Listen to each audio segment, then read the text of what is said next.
Hello, welcome back to my channel. If you're new around here, all you need to know is that I've been teaching in Taiwan for a year. I'm about to leave. We've gone over this a billion times, so catch up will you please. I want to make a video today on all the things that no one actually tells you about Taiwan, but things I feel like you really need to know about. Just a bit of a forewarning.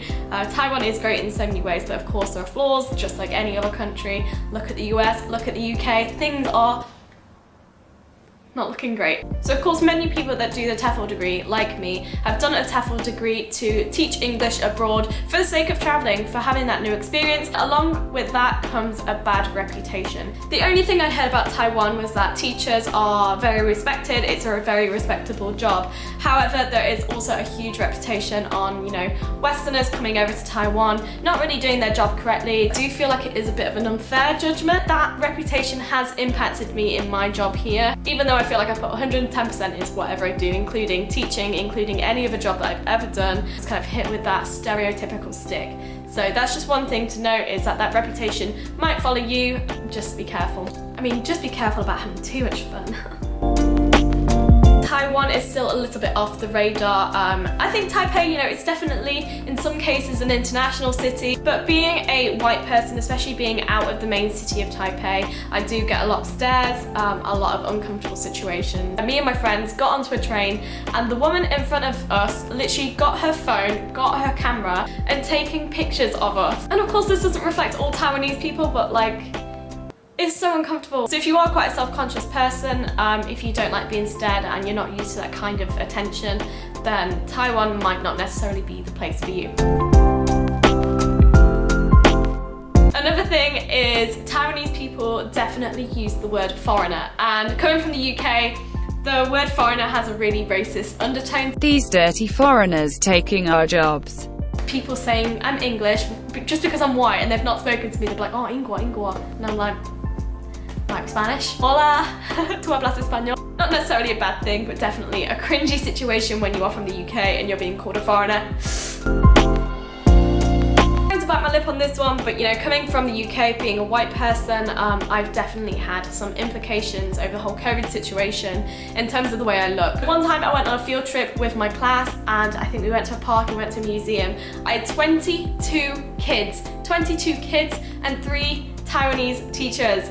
They didn't temperature check any of them. They looked straight at me, they made me do a temperature check, they made me write my phone number down and my name down, but no one else. I understand the panic and the fear during a pandemic, but that's not how a virus works. And of course I say this in such a stance of privilege, as a white person from the UK. So many people in the UK have had such horrible, violent situations because they are Asian. I'm not the person that's getting beat up in Taiwan because I'm a white person, a foreigner in Taiwan, but people in my country, in the UK, have definitely experienced violent acts against them. All I'm saying is that people need to be a little less stupid across the world.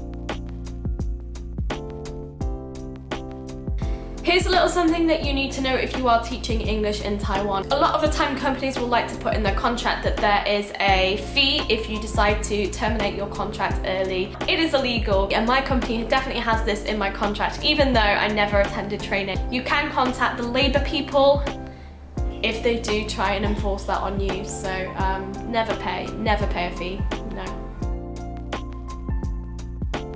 Another thing to explicitly note about Taiwan is that there is a really tense relationship with China. I'm not Taiwanese, I haven't spent a long time here, there's only so much that I understand about the situation, but there is this kind of threat of a potential war. Occasionally you will hear drills of an air siren, and I didn't know this before I came, but I heard an air siren one day and pretty much ran to cover. I was like, oh my god, we're being attacked. Of course it's a really scary situation. In the instance that China's military tries to invade Taiwan, when you move here you will occasionally hear air sirens, there will be practices for traffic control and things like that. So just one thing to note, that there is a politically intense situation going on here.